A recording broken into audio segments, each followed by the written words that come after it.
तो इसको तो हम बोलते हैं ISP, internet service provider, internet की सेवाएं देने वाला।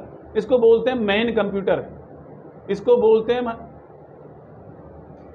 हेड नोड बोलते हैं, हेड। इसको बोलते हैं हम सेंट्रल नोड के नाम से भी जानते हैं, इसको हम हब के नाम से भी जानते हैं। हेलो बोलते हैं एजुकेशन हब, तो क्या हो गया, इसको हम हब के नाम से भी जानते हैं। तो ये हब हो गया, ठीक है कि नहीं है, या सेंट्रल नोड हो गया, या मुख्य कंप्यूटर हो गया।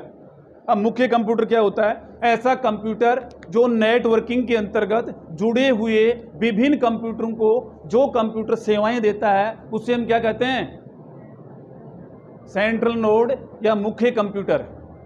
सेंट्रल नोड या मुख्य कंप्यूटर के नाम से हम उसे जानते हैं, या हब के नाम से हम जानते हैं। पर मुख्य कंप्यूटर से जुड़े हुए अन्य कंप्यूटर जो सेवाएं ले रहे हैं उसे हम नोड कहते हैं या टर्मिनल कहते हैं। दूसरा नाम क्या है, टर्मिनल भी कहते हैं, टर्मिनल भी कहते हैं और नोड भी कहते हैं। आप बोल दें कंप्यूटर बोल देते हैं, वैसे बाकी कंप्यूटर नहीं कहना चाहिए, ठीक है कि नहीं।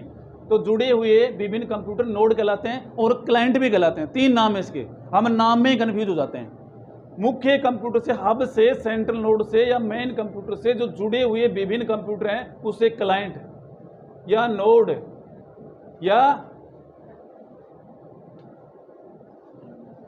या क्या कहेंगे, टर्मिनल। क्या कहेंगे, टर्मिनल। या तो क्लाइंट कहेंगे, या नोड कहेंगे, या हब कहेंगे, या क्या कहेंगे, टर्मिनल कहेंगे। आपसे पूछ लिया जाए कि टर्मिनल क्या होता है, टर्मिनल क्या होता है, मुख्य कंप्यूटर से जुड़ा हुआ कंप्यूटर टर्मिनल कहलाता है, या नोड कहलाता है, या क्लाइंट कहलाता है। क्लाइंट का मतलब ग्राहक हो गया कि नहीं हो गया। आप किसी दुकानदार के पास जा रहे हो तो आपको सेवा दे रहा है कि नहीं दे रहा। तो हब मान लीजिए दुकानदार हो गया और आप सेवाएं ले रहे हैं तो आप ग्राहक हो गए, क्लाइंट हो गए, नोड हो गए, या टर्मिनल हो गए, ठीक है कि नहीं है। तो मुख्य कंप्यूटर से जुड़ करके जो कंप्यूटर कार्यरत होते हैं वो सभी क्या कहलाते हैं, क्लाइंट कहलाते हैं। और जो सेवाएं देने वाला है वो सेंट्रल नोड या मुख्य कंप्यूटर कहलाता है। ठीक है, इसमें तो कोई डाउट नहीं है, ठीक है। तो अब देखिए आप, एक चीज और आती है, पिछले दिनों में लॉकडाउन के आसपास की बात है, स्टार्टिंग में आपको पता होगा कि हमारे मत्स्य जो क्षेत्र जो आते हैं, अभी अपने राजस्थान यूनिवर्सिटी आती है, एक मत्स्य वाली यूनिवर्सिटी है, पता है सबको। उसमें जब उसको खोला, ऑफिसरों ने खोला उस ऑफिस को, उस साइट को खोला, अपने यूनिवर्सिटी की साइट को खोला, तो उस साइट के अंतर्गत खोलते ही, तो प्रारंभ में जब हम खोलते हैं किसी भी साइट को, जो फर्स्ट जो पेज आता है उसको होम पेज कहते हैं। वेरी इंपॉर्टेंट क्वेश्चन है, क्या है, होम पेज है। क्या कहते हैं, किसी भी आप साइट को खोल रहे हैं तो प्रारंभ में जो पेज आता है उसको हम होम पेज कहते हैं। लेकिन कंप्यूटर को जब आप स्टार्ट करते हैं, वो सर्वप्रथम जो स्क्रीन आती है उसको हम डेस्कटॉप स्क्रीन कहते हैं। कौन सी कहते हैं, डेस्कटॉप स्क्रीन कहते हैं। डेस्कटॉप स्क्रीन के नीचे जो पट्टिका होती है उसको हम टास्क बार के नाम से जानते हैं। और कोई भी हम एप्लीकेशन खोलते हैं उसके ऊपर जो नीले नीले हरे हरे रंग की जो पट्टिका होती है उसको हम टाइटल बार के नाम से जानते हैं। और साइडों के अंतर्गत जो बार होती है उसको हम स्क्रॉल बार के नाम से जानते हैं। वेरी इंपॉर्टेंट है, क्वेश्चन जरूर आता है, ठीक है कि नहीं। ऐसी कौन सी बार होती है जिसमें डेट एंड टाइम और स्टार्ट ऑप्शन मेंशन होते हैं, वो टास्क बार ही होती है। खुले हुए एप्लीकेशन सॉफ्टवेयर प्रोग्राम का नाम कहाँ डिस्प्ले होता है, वो टाइटल बार में होता है, ये ध्यान रखना। तो स्टार्टिंग के अंतर्गत जो पेज जो खुलता है उसको हम होम पेज के नाम से जानते हैं। तो होम पेज वहाँ खोला तो खोलते ही वहाँ पे लोगों ने हैक कर लिया साइट को, ठीक है नहीं। लोग कौन हो गए, इंजीनियर ही होते हैं। तो साइट को क्या कर लिया, देखो दो प्रकार के होते हैं, काले टोपी वाले और सफेद टोपी वाले, हैकर और क्रैकर बोला गया है। साइट को क्या कर लिया गया, हैक कर लिया गया। हैक की पोजीशन में उन्होंने अपशब्द डाल दी साइट के ऊपर, मत्स्य विभाग वाले पे, यूनिवर्सिटी वाले पे, ठीक है कि नहीं है। तुरंत उन्होंने देखा कि ये क्या डाला हुआ है, ठीक है कि नहीं। तो क्या था कि वो साइट सिक्योर नहीं थी, फायरवॉल बेटर नहीं थे। फायरवॉल का मतलब क्या होता है, सिक्योरिटी।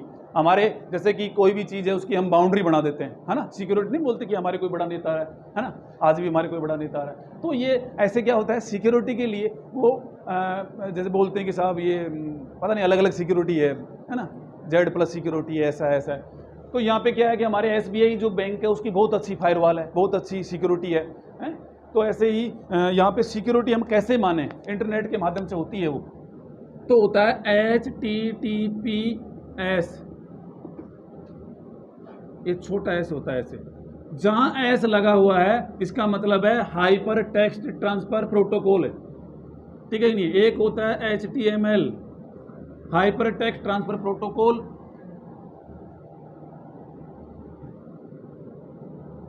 ठीक है कि नहीं। तो जिस भी साइट से पहले वेबसाइट से पहले जहां एस लगा हुआ है, इसका मतलब वो सिक्योर है। एस का मतलब क्या होता है? सिक्योर है।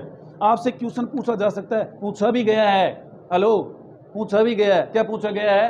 कि ऐसी कौन सी साइटें हैं जिनमें यूजर को अपनी इंफॉर्मेशन अपलोड नहीं करनी चाहिए? वे कौन सी साइटें हैं? अनसिक्योर साइटें। कैसे पता लगाएं? जिनमें एस नहीं लगा हुआ है वो अनसिक्योर साइटें होती हैं, उनमें हमें अपनी सूचना अपलोड नहीं करनी चाहिए। ठीक है।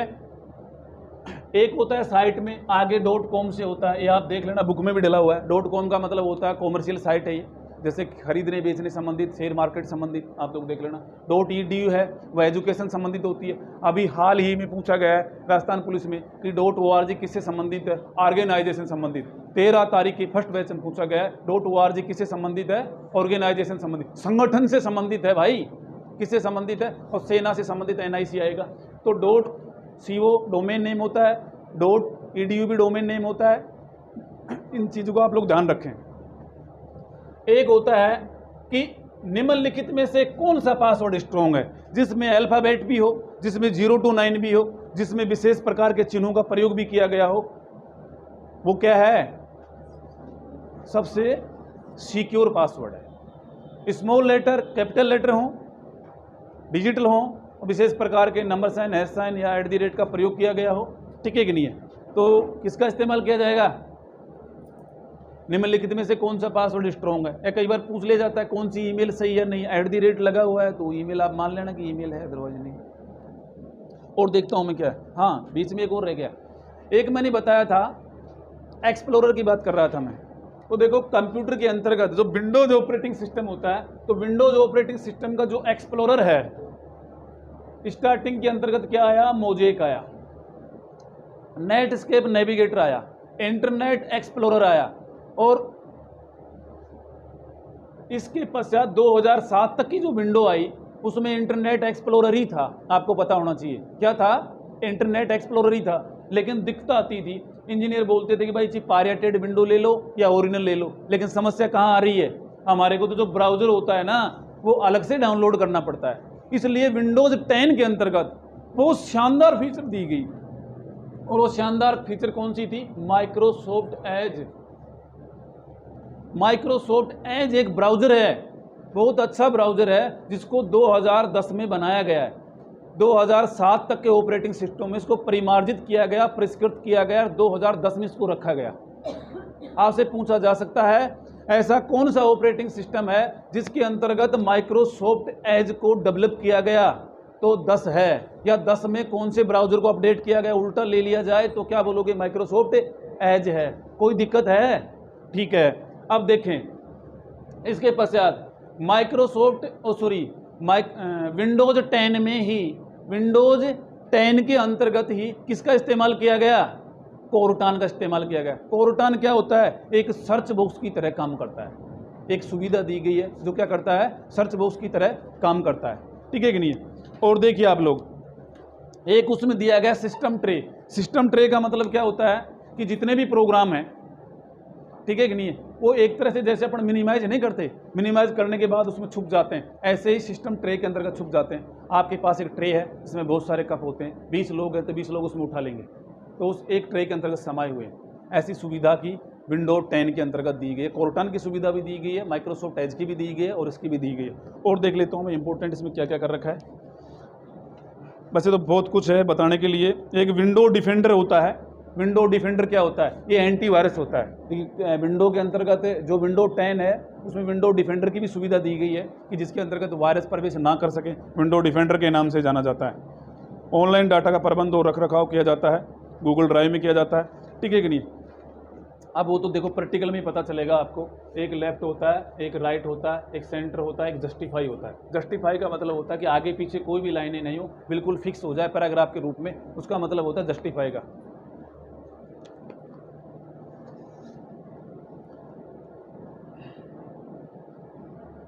एक चीज़ और रहेगी, चीज़ें तो बहुत कुछ हैं। टॉगल की हो गया आपका, IP एड्रेस भी नहीं बताया आप लोगों को, कीबोर्ड बता दिया, स्ट्रॉन्ग पासवर्ड बता दिया, विंडो बता दी, है ना। क्या रह गया? केबल मीडिया रह गया। एक वायरलेस होता है, केबल मीडिया होता है। जाने में हो गया? केबल मीडिया होता है। पानी पियोगे?